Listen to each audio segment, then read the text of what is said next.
I think can be done by a typical academic lab. So as I talk about this, I'm going to really think about it in two different contexts. There's what I consider probe compounds, which I think in many academic labs is probably where they're going to stop. Not every group wants to try to take a drug into man, into an IND path.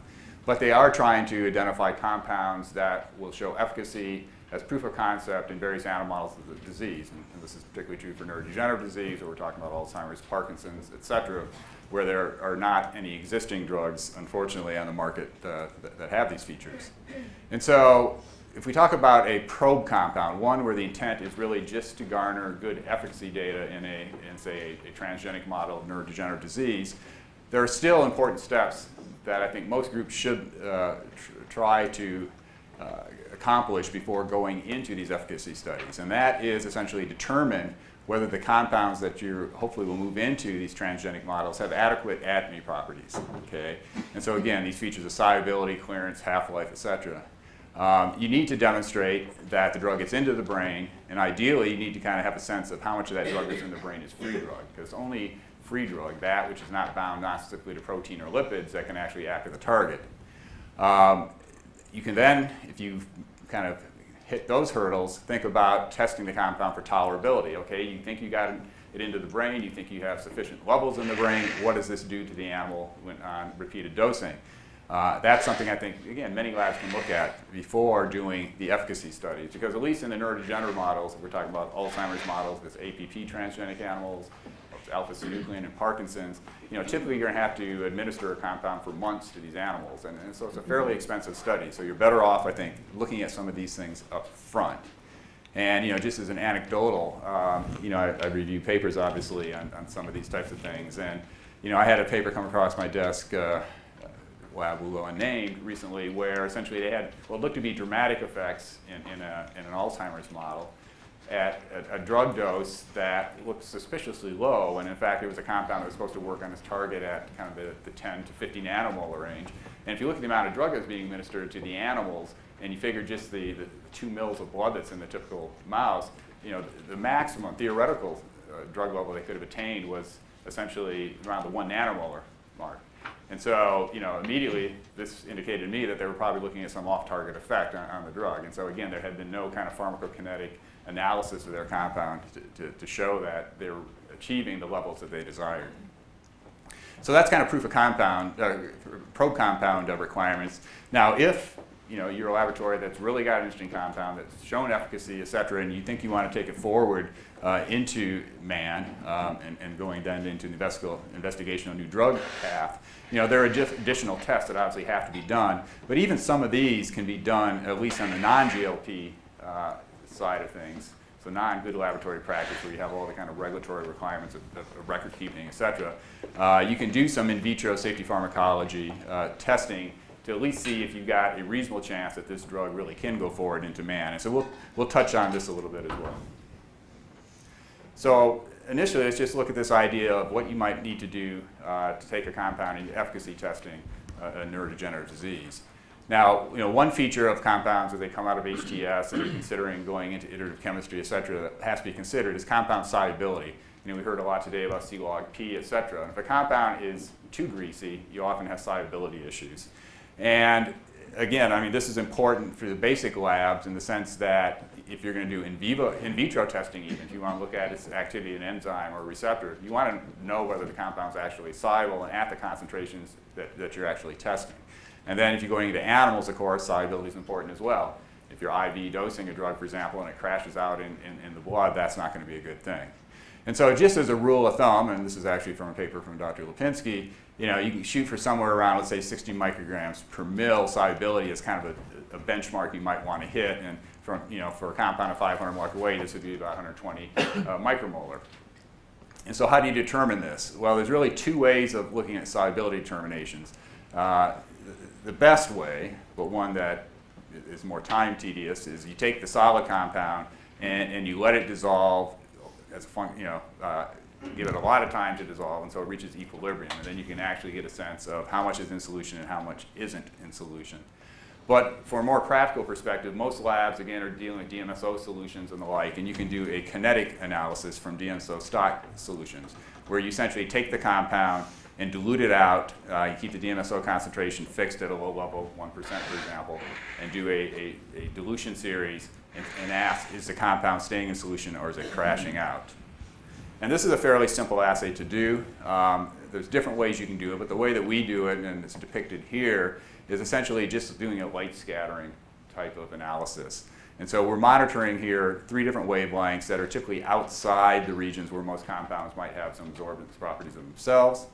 And again, we're just doing dilution out of a DMSO stock solution at different concentrations, monitoring this absorbance at these wavelengths, additive absorbance at these different wavelengths. And what you can see, this is a compound quercetin that's relatively insoluble, but what you can see is that it's soluble, soluble, soluble, and then boom, you start to see this phase where it becomes insoluble, okay, and the absorption starts creeping up because you're scattering light due to the insoluble drug in this case. And so you can essentially just follow this line back down to get a sense of where it becomes insoluble.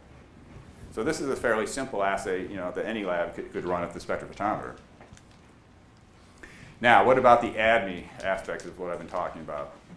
And I like to throw this slide up, and a lot of people choke at this, but I can say that if you really want to do academic drug discovery, a key piece of equipment is a tandem quad liquid chromatography mass spectrometer system. Okay, now, 300,000, yes, it's expensive, but there are obviously other pieces of equipment that fall into that range as well. And so, this piece of equipment, as we'll see in a moment, can do a lot of things to really help you in your drug discovery process. If you can't buy one, hopefully you can gain access to a collaborator who has them. And what does the LCMS allow you to do? Well, multiple things, I think, that are, again, important to the drug discovery. First of all, it allows you to look at compound pharmacokinetics. So you can essentially take plasma samples or brain homogeneous samples, for example, and actually measure compound levels in those tissues to get a sense of PK. And as well, brain penetration. And this number's already been mentioned by Dr. Watterson earlier today that it's been estimated that relatively 98% or so of compounds do not equilibrate across the blood-brain barrier. That might be a little bit of an overestimation, but certainly a majority of compounds do not cross the blood-brain barrier. And so this is an important feature for neurodegenerative drug discovery. You can also use the LCMS to help estimate the free drug levels in plasma and brain through a process known as equilibrium dialysis, and I'll touch on that briefly. And then, of course, if you're interested in looking at some of the human metabolism, so if you're thinking you're going to go down the IND route, you can actually use the LCMS to get a sense of what enzymes are involved in the metabolism of the drug by human microsomes. So microsomes essentially are an ER prep that's derived from livers of pooled humans typically, and so it gives you a sense of potential drug metabolism, since roughly 80% of drugs are metabolized by the cytochrome P450 system that's found in microsomes. You can identify which specific isozymes of the P450 enzymes are involved, and you can even look at inhibition of your drugs on different isoforms. So all this is enabled by an LCMS. And so here's an example of some work we've done in our group using our LCMS system to look at drug pharmacokinetics. And this actually is one of these compounds that Jim talked about that came from the NIH high throughput screening. This is the aminothienopyridazine, which we call ATPZ because it's easier to say. And here's looking at this particular example of this compound on IV administration, looking at plasma in kind of pink, and brain levels in blue as a function of time. And so what you can see from this compound is it's brain penetrant. It actually has a higher exposure to the brain as measured by area under the curve than it does in plasma, with a ratio of about 1.6. And then the question is this orally bioavailability? So you can do a similar study where you administer the compound to the animal by oral administration, and the bottom line is we see a similar uptake and absorption, and we see, again, brain and plasma levels that look quite good. And if you look at the area under the curve and the oral administration relative to the IV, it's about 78% of the area under the curve. So that means about 78% of the drug, 80% of the drug was actually absorbed by the gut and got into the bloodstream. So that's pretty good. Now, the other thing you can do from these types of measurements is get a sense of the clearance of the drug. And so clearance is nothing more than the dose administered divided by this area under the curve.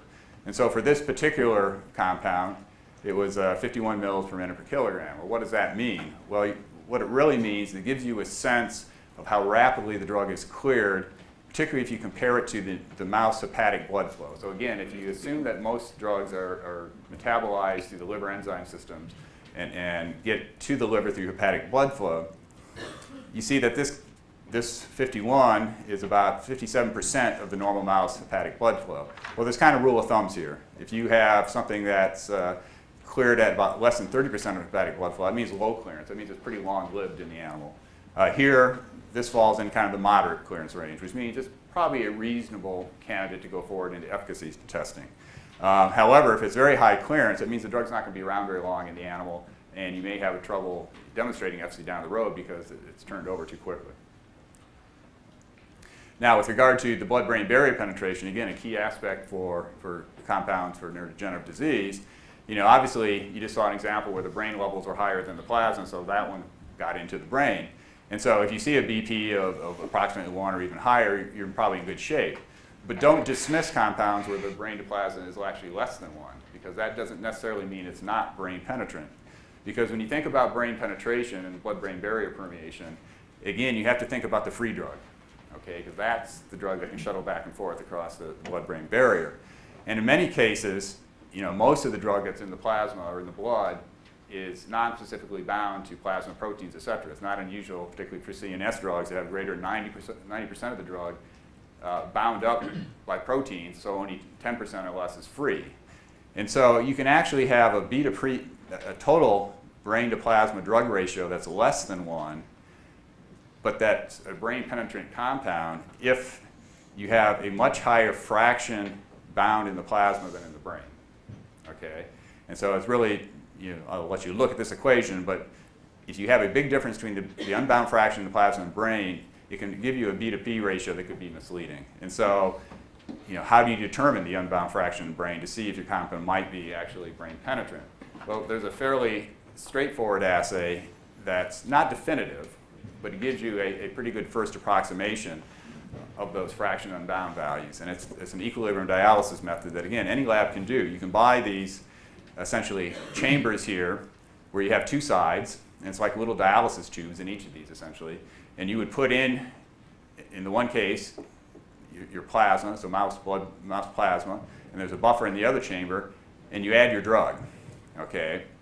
And you allow it to equilibrate over time.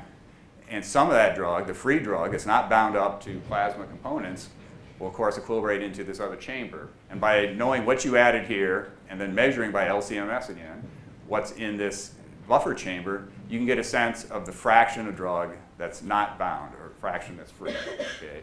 You can do exactly the same thing with brain homogenates instead of plasma, and get the same type of fraction bound and unbound in brain homogenates, and give you an estimate anyway then of these values, fraction unbound in brain and plasma.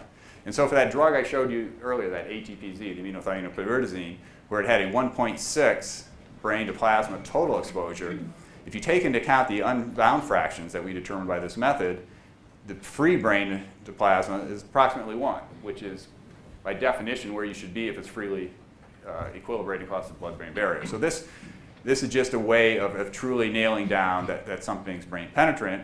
And we've had compounds that had total brain to plasma ratios of like 0.3 that actually turned out, when you took into account the fraction unbound, were totally brain penetrant with a B to P free of approximately 1. Okay, so why is all this important? I mean, obviously, I guess it's a little bit intuitive that if you have a drug that doesn't stay in the animal very long, that's not going to be very useful for efficacy studies. But these values of clearance and unbound fraction also help you determine a projected dose for efficacy, okay? And so let's say, for example, you're dealing with a receptor and you know that this compound has a 10 nanomolar, or let's use this example, 50 nanomolar affinity for receptor. And so that's the kind of steady state plasma levels you're trying to target. Well, you can essentially approximate the dose you'll need by using this equation here that uses the clearance, the target drug level, in this case 50 nanomolar, the dosing interval, okay, and then if you're doing an oral drug, the bioavailability that gets absorbed, okay, and then ultimately the fraction that's unbound in the tissue of interest here, all right. Now, for CNS drugs in our efficacy testing, where we're often dosing for months at a time, we try to administer drug through drinking water, because that way the animals are constantly drinking, there's a little bit, obviously some diurnal variation there, but they're getting multiple doses over the course of a day, as opposed to having to go in and doing oral gavage 3 times a day, which can be quite detrimental to the animal. And so in this example, I'm using a drinking interval of about 1 hour. It turns out mice drink about 20 times a day, okay? Anyway, you plug all these numbers in, and the example shown here, here's the drug that I showed you that PK properties on, and you go through all this, and it has a projected daily dose of 160 milligrams per kilogram, so a fairly high dose for oral administration, even by drinking water.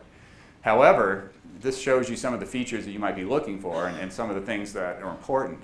The clearance between this other analog, which is really very similar, all we did was change this chloride to a fluoride here in this compound. The clearance didn't change appreciably, but what did change appreciably was the fraction unbound in the brain. It went up about 4-fold. And so by that occurring, okay, coupled with a little bit of improvement in clearance, what we found is that now the projected dose goes from 160 to 30 mg per kg. And so this just kind of shows you the value of these types of studies, and this gives you a sense of where you might want to start dosing these animals to get efficacy. And then finally, I'll just say that the other thing you want to do before you go into long-term efficacy studies is at least get a sense of whether these compounds are going to be tolerated by mice. Now, John Sagertz in the next talk will provide a detailed overview of animal toxicology, but there are things you can do in an academic setting that are fairly straightforward. For example, you can do a maximum tolerated dose study and even a repeated dose tolerability study just using normal mice. And so this is just the kind of things we do to determine maximum tolerated dose. In other words, how high can you go before the animal starts showing untoward effect? We just take a group of normal mice, we dose them, it can be oral gavage or it can be drinking water, okay, starting at a low dose, and then every 2 days, if they look fine, just escalate the dose by about a 3-fold factor until you start to see a dose-limiting side effect. And the things we look at are listed here. So locomotor changes, sedation, ataxia, etc. You hit that, you can't go that, that's your maximum tolerated. Your maximum tolerated dose is the dose below that which you start seeing side effects, okay? And that gives you then a starting point to look at longer-term tolerability. Because if you're going to be dosing an animal for 3 to 6 months, as is often done in these efficacy studies, you want to make sure that they can handle multiple doses. And so we'll start then dosing at the maximum tolerated and work downward.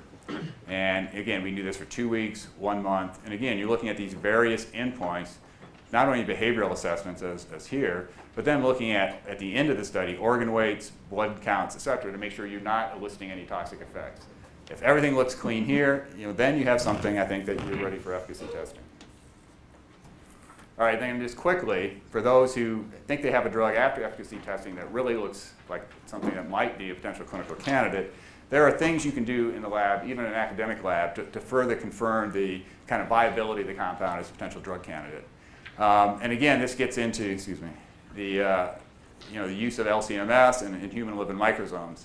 And so as I mentioned, there's really 2 types of drug metabolism. Phase 1, which is the cytochrome P450 oxidation reduction type reactions, also flavin monooxygenases. And then there's phase 2 conjugation. So when you put on post-translational modifications like glucosyltransferases, et cetera. But the majority of metabolism is through this pathway. And again, the human liver microsomes allow you to look at this phase 1 metabolism. Okay.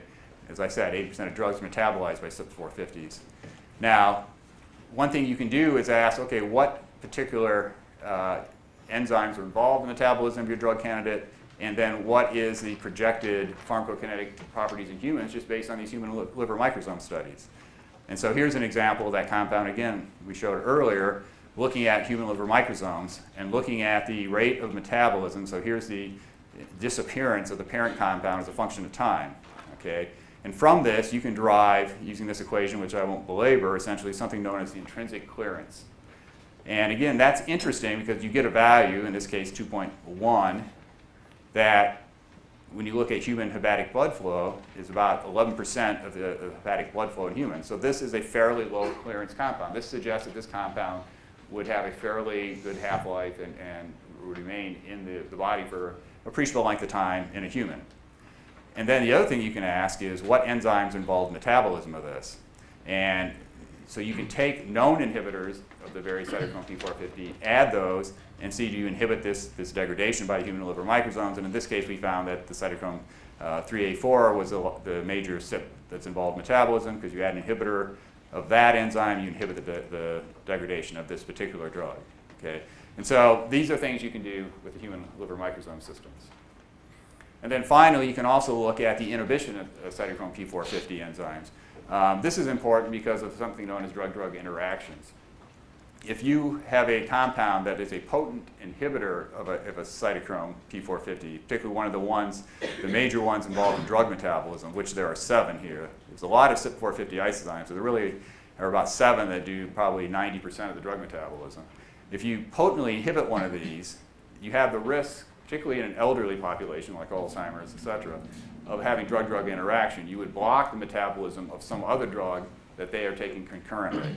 And so it's important to know, whether your compound is a potent CYP inhibitor. But again, there are kits available. For example, Invitrogen sells a kit that has fluorescent substrates for each of the CYPs, and you can test whether your compound inhibits these cytochrome P450 isozymes. And again, FDA suggests that if your compound inhibits a major CYP greater than 10% at the Cmax that's projected for that drug, then you have to do some follow-on studies.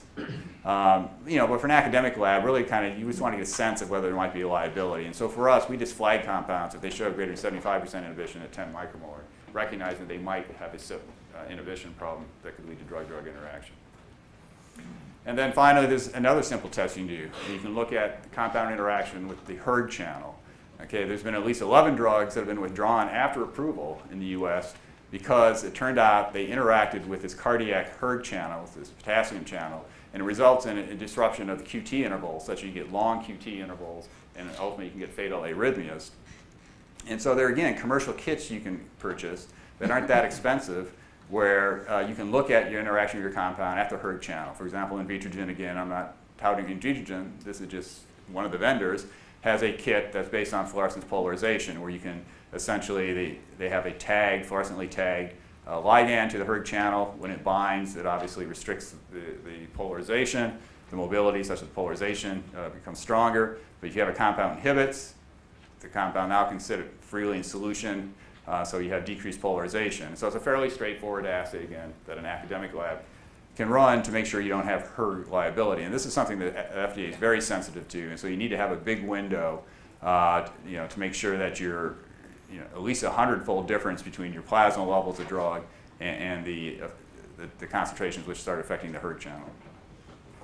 So in conclusion, hopefully what I told you is that there are systems and assays that can be put into place in an academic lab that will really help you, particularly in efficacy studies, determine whether you have compounds that really are viable candidates for long-term efficacy studies. And then there are things you can do even beyond that if you're interested in pursuing IND filings. And when it gets to the later stage thing that Dr. Sager is going to talk about, and when it comes to GLP safety studies and the like, you really then should seek out CRO assistance. So thank you.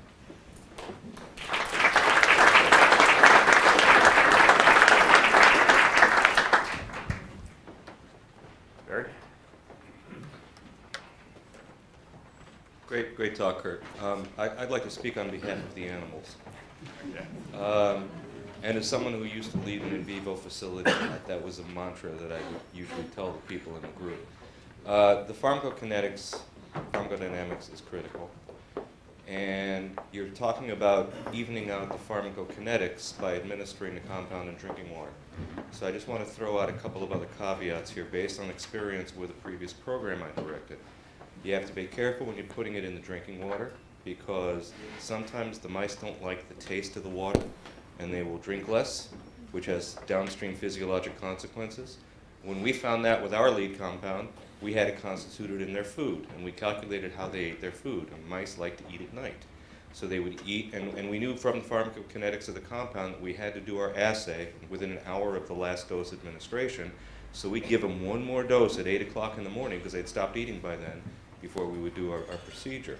But then we found out that the compound that we were administering in the feed actually had an impact on the caloric conversion of the feed that they were eating. And we know that caloric conversion is an important parameter with things like amyloid pathology. So it's important to take these things into account. So the message around here is Kurt's recommendation to spend the $300,000 on an LCMS should be taken very seriously, because you have to do these things, and if you don't have that equipment, get a collaborator who does onto those grant applications, because if you get a savvy panel, you're going to get these comments back. And those are excellent points. And in fact, we ran into the same thing in the water. And so you can try to mask it with saccharin, for example. They're smarter than that. Yeah, we actually had, well, actually what they really liked was Kool-Aid flavoring in one case. But it was non-caloric, so it didn't affect that. But yeah, you're absolutely right. All these things have to be considered. So I hate to follow up on Barry again, but what a very clever postdoc and ex-grad student of mine discovered was that if you use hydrogel instead of water, it works beautifully. So you remove water, use hydrogel, you can get different flavors of hydrogel. And the other great advantage of it is that you can weigh it very easily, and you can also deliver drugs that aren't freely water soluble if you want to use formulations later on to increase the physicochemical characteristics. So from our experience, that should be the standard of delivery for continuous release. Is that published work? It's patented. But I can give you the No, I mean, that's an excellent suggestion, but I think it'd be nice to disseminate that more broadly so people... It is in a paper that I... Okay. Thank you. Just a quick question on your blood brain to plasma ratio. On your slides you had there equals or greater than 1. Is there an example that a free BP ratio would be greater than 1? Total drug, certainly. No. But free? Free drug, no, it shouldn't be. Okay. And I don't think maybe I had something, but it should be always approximately 1 when you calculate ultimately the free levels. Now, again, recognizing equilibrium dialysis is a relatively crude tool. Microdialysis sometimes is a better way to measure free drug in the brain, but that has its other problems because of hydrophobicity of the membranes and other things. I guess I just wanted to raise a similar point with the blood plasma ratio. There's a study done, I think, by scientists in Pfizer from the Sandwich site of retrospectively looking at about 32 drugs across and trying to understand what their blood plasma ratio was. And Right. they saw a 400-fold range, all the way from sertraline at one end at 12 down to zolpidem, which is 0.39. So I think you just have to sort of think about what that measurement allows you from a predictive capability. Now, hopefully that was the point I what was trying to get across, is that you shouldn't rely totally on the brain-to-plasma ratio of total drug, because again, we've had examples of 0.3 B to P, that when you then calculate out the free drug levels, B to P, it comes out to be close to 1. And so it's really the free drug brain-to-plasma that's important.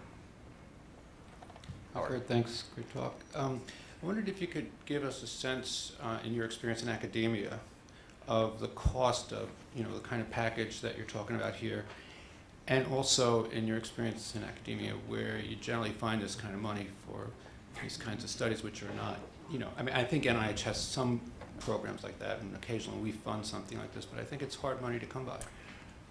It can be somewhat hard, so let's leave the piece of equipment aside. Let's say you already have an LCMS.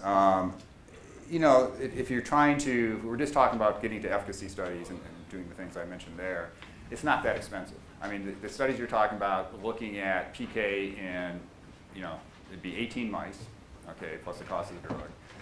The tech costs, obviously, the maximum tolerated dose and the 2-week or 1-month tox is, again, it's the cost of mice is relatively small. The labor costs are relatively low because you just, particularly if it's in drinking water, they're self-administering. I would say easily $50,000 would cover all that. And I would argue that, the cost of transgenic mice, the breeding, the aging of them, and the cage costs associated with that, and then running say 4 or 5 month dosing with blindly not knowing what you should be dosing is going to be much more expensive. Sources of funding? Sources of funding. Well, I mean, obviously we do have NIH funding that does pay for some of this. There are foundations, obviously, that will pay for this sometimes. Pardon? STM will do that, yeah. NIH, yeah. Yeah, I think some of that's maybe a little more advanced. I mean, in other words, they look for compounds that are a little more advanced than some of this stuff, but yeah. Okay. But yeah, and then of course the other thing is there are more and more now pharmaceutical partners. You know, they're looking to academic centers to partner with, and they obviously defer some of this cost. Are the volume of distribution calculations that you do in humans somewhat near what you could do in mice? I'm sorry, the which? Volume of distribution. Well, volume of distribution is you can't really do in humans until you get into the clinic, right? I mean, we know how to interpret it. Yeah. Oh, are you asking, can we interpret from mice the volume of distribution and project them to humans? Can we establish a link? Well, it's always a loose link, right? You're talking about scaling, how much you're scaling, et cetera. But I think, you know, volume of distribution, usually a drug that has a pretty high volume of distribution in mice, I think has a good chance of having a fairly high volume of distribution in humans. Volume distribution, for those who aren't familiar, essentially it's a little bit of a artificial number, but it speaks to the movement of a compound into tissues outside the blood. And so a higher value means that it's essentially penetrating other tissues. And so when it gets into the brain, often we'll have a fairly high volume of distribution. Someone address elementary scaling. I didn't specifically want to, but no, I don't. John, are you talking about elementary scaling? Where's John? Yeah. Nope. I guess not. Okay. Well, with that, I should probably let John Segers come up and give his presentation, who's now going to talk about the real hard stuff, and that is when you think you have an IND candidate, going now and doing the IND enabling safety studies, which then can become quite expensive. Thanks, Kurt. Am I on? Okay. I'm going to apologize at the beginning with the statement that what I'm about to cover in 25 minutes, I often spend a full day covering with a short course that I teach, which also is an abbreviated lesson in the practice of toxicology. So we're really only going to have an opportunity in a short time to do a flyby.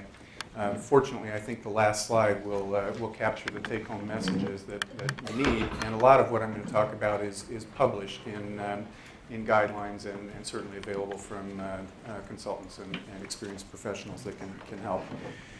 So I want to talk about toxicology, and Jim made reference to Paracelsus in a talk two talks ago. Paracelsus is often credited with being the grandfather of toxicology, and he's quoted in various translations to essentially make the statement that all things are poison and no substance is without poison, but it's solely the dose that determines a thing that is not a poison from something that is a remedy.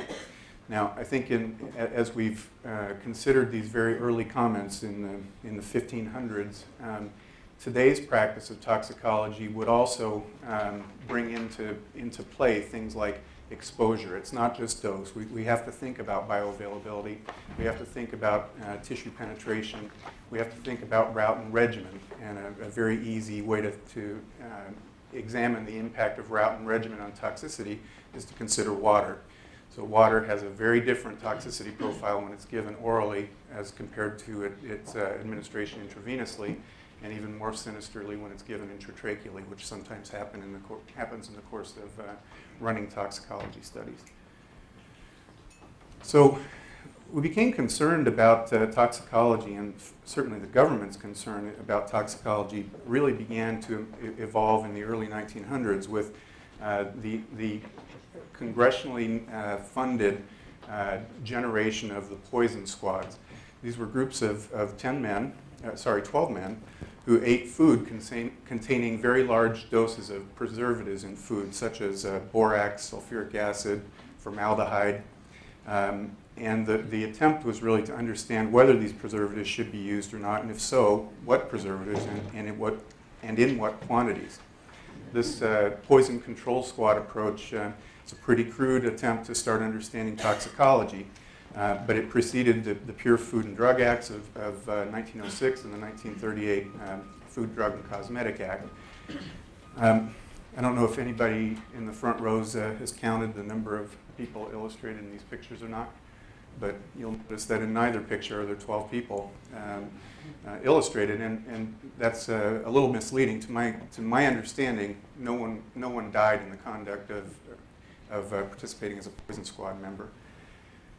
But over the time, from the early 1900s until really the early 1990s, there was an evolution of regulatory expectations in different world regions, and that evolution in regulatory evaluation of toxicity tended to diverge quite a bit based on world region. So one of the things that started to happen and really made a change in how we approach toxicology testing was the formation of the International Conference on Harmonization and the publication of guidelines related to non-clinical safety evaluation. So there was the term harmonization is useful to describe what came out of the ICH activities. This was not a standardization of testing procedures, but instead an attempt to harmonize the expectations by world region.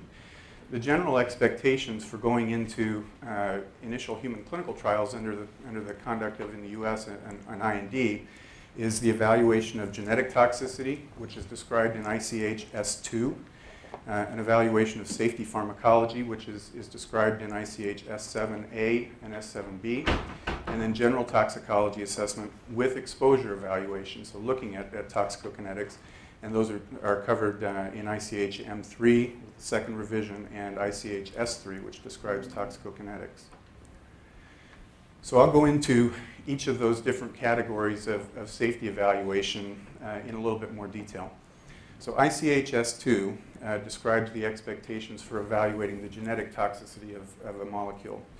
The genetic toxicology evaluation includes both in vitro and in vivo test systems. The attempts are to evaluate the potential of a compound to induce either mutations or chromosomal damage, and the mutational aspects, or at least point mutations, subtle genetic mutations, are typically evaluated in a bacterial reverse mutation assay. Do I need to do something?